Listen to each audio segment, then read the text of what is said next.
Okay, let's set that thing. Maybe I can put my book on it. There you go. What's up, guys? We're out here in Michigan, and we got Big Jim here. He's gonna give us the rundown on the Allis-Chalmers all crop.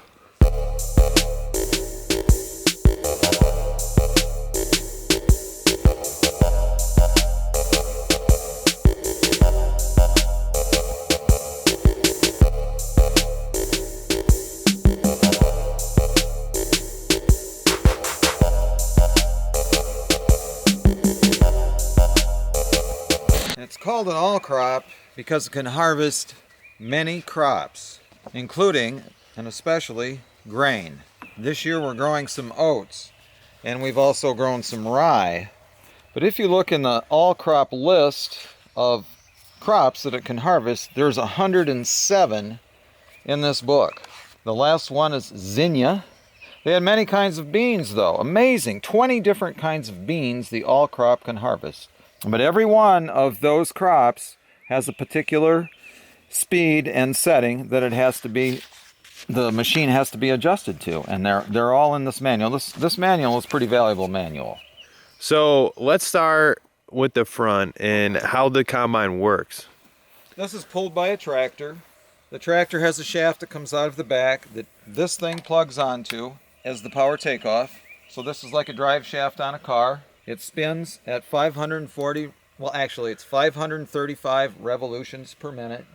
And there's a shaft underneath this guard that runs all the way back here. It runs back to this gearbox, which sends the power over this shaft here, over to here, and this belt here. This is one of the main drive belts of the whole thing. This pulley up here, and pulleys are called sheaves in this vocabulary, spelled S-H-E-A-V-E. This pulley spins the thrashing cylinder. Let's walk over here. The power does come to this sickle bar right here, and this reel pushes the standing grain into this sickle bar, which is going back and forth. This draper canvas is taking the grain up here. This upper draper, it's called an upper draper, is down, so it's slanting in there, and it's turning around and around, and it pulls the grain in real nice. This is the thrashing plate right here. You can slide it up if you need if your clearance needs to be less, like for example, clover is very small, and so the clearance has to be tighter between these bars and this thrashing plate.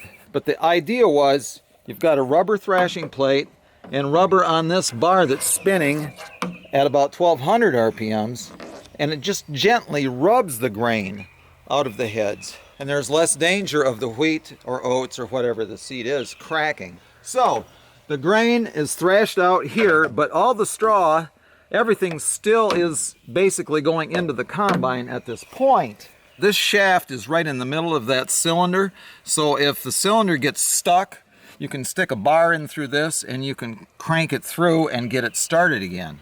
This is a way of, you can adjust your speed right here with this thing. You can slow down or speed up that cylinder by cranking this thing. And that all depends on what you're combining. Right, some things have to be thrashed more slowly so that you don't hurt the grain. This serial number on this is 158,446. I did some research on the internet last night. This is a 60, which means it's 60 inches wide in the front. And they were made from 1935 to 1949. Very popular, over 100,000 of them were made. This particular model is one of the later 60s. It was made in 1948. Then after the 60, they had the 66 all crop, which was 66 inches wide. Then they had the 72 all crop, which you can see how that goes. Okay, so everything is flying up in here. This cylinder wheel is spinning around in this direction, thrashing those heads down and flipping the straw up in here. This is the straw rack. This thing is shaking back and forth, shaking back and forth. Grain is dropping down through. The way these slats are made, there's kind of a ridge on the front. It pushes everything up that way, so it'll ultimately go right out the other side of the combine. There's also a lot of chaff, so there's a fan. and this fan is spinning, and if you stand beside that combine, it will fill your face with chaff. You can adjust your airflow with those things right there. Meanwhile, the grain is coming through right along the bottom of here, and then it goes down here. This is an auger. It's just basically sheet metal around a shaft, and as it turns, it moves the grain. The grain that falls through here is still grain that hasn't quite been thrashed out yet. So it goes back up this elevator right here and ends up going back, goes back up here and back into the cylinder to be rethrashed. But there's also a sieve in the bottom of this thing where that if it's actually just grain and not still in the head, it'll slide back down and go back down to the first auger that takes everything up into the bin. And this is where your clean grain ends up coming down through here and into the bin. Clean grain through here into the bin. Right. So next step with this thing is clean it. We do have some maintenance to do here. And that's pretty cool that the belt diagram after all these years is still on there. Yeah, and this book tells you to measure the RPM with a watch and a tachometer on this shaft right here. Because this shaft basically comes all the way through from that front shaft that we looked at. So the grain is always dropping down, down, down, down, and then what's not thrashed comes all the way through here. And these things are adjustable, so you don't... One thing that you're going to do when you are combining is stop the combine, get off the tractor, and see how many seeds are on each square foot of ground. And this book tells a certain number of seeds that are acceptable that you're wasting. One thing that I think is pretty cool about this combine is when you are combining, you put that chain around. Yeah. You got a sprocket here, you got a sprocket here. You take your chain, you put it from sprocket to sprocket, and you got a ground-driven reel. That's what drives this reel right here. This shaft that's on this sprocket goes through the tank and goes over to a pulley or a sheave over here, turns this belt, which turns this reel, which pushes the wheat into the mower part.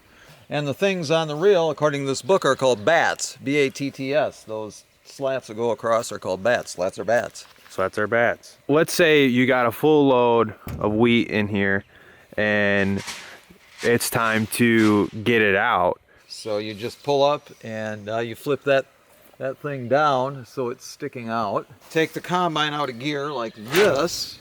So the only thing that's going to spin, it's going to spin right down to here, and the rest of it will be in neutral. Okay?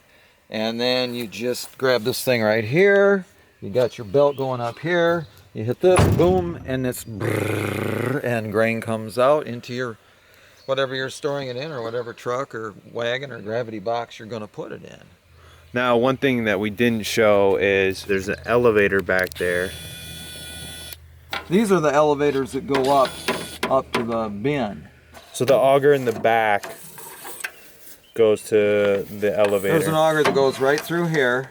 It'll slide down here, and then these elevators right here will take it up to the bin. Okay. It's pretty complicated. You almost have to take it apart, but there are some pictures in this book that show kind of cutaway views. Like there's your cutaway view right there. This is the main auger that goes to the bin, that goes over to the bottom of these elevators that go up to the bin. That outside one, you can't see that very well. It takes the tailings over to here, which then runs it back through the spinning cylinder. Here's the deal, that it shows that thing up there, that spout. You can unload this bin in about probably 3 or 4 minutes easy. One of the great things that I just didn't really talk much about on this combine is that this header right here is 5 feet wide, and that thrashing cylinder is also 5 feet wide. So it spreads that grain out really nice so that the thrasher can do a great job on it. The newer combines, and that self-propelled Farmology combine over there, has a 10-foot head, and it gathers the grain into about a 4-foot wide thing from 10 feet. So it's putting a lot more grain through the thrashing head, and it doesn't do quite as good a job as one of these does. But this is a small, outmoded combine. You can make a lot of bread out of a little bit of grain, that's for sure. Yeah, I mean, for us, this thing's perfect. We don't have huge fields, but for somebody who's doing, 100 acres in a day, this would be a bit of a challenge. It would be a challenge. I'd just like to add one more thing. If you've seen those pictures of those old thrashing machines that are stationary machines, where the men haul in the grain, still on the stalk, on a wagon, they feed it in by hand, it comes out in bags, they have to haul the straw away and so on. This machine takes the place of that. People don't have to go out in the field and tie up the grain in bundles and put it on wagons and so forth. The main thing, this thing revolutionized how people work in the fields. Don't you think? Absolutely. Made it a whole lot easier to get that grain from standing in a stalk to in a form that it could be ground into flour and made into food. Well, cool. We got some footage of us actually working with the combine we'll cut to right now, but huge shout out. Thank you, bud. All right, thank you. Geek, geek.